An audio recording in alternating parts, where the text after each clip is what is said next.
அதிகாரம் 31.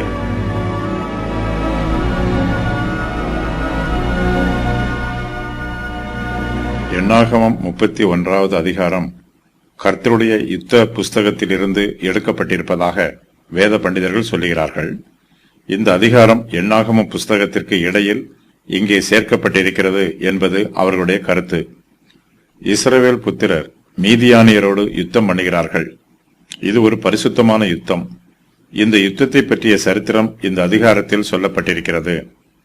மீதியானியரிடத்தில் பழி வாங்குவாயாக என்று கர்த்தர் மோசேக்கு கட்டளையிடுகிறார்.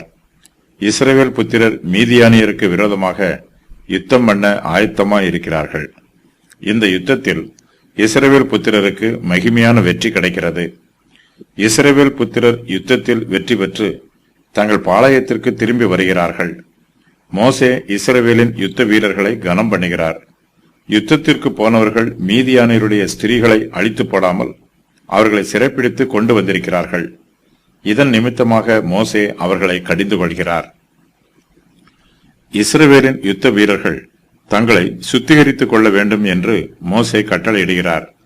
மீதியானியரோடு யுத்தத்திற்கு போன இஸ்ரவேல் புத்திரர் அவர்களை முறியடித்து திரளான கொள்ளைப் பொருட்களை கொண்டு வந்திருக்கிறார்கள்.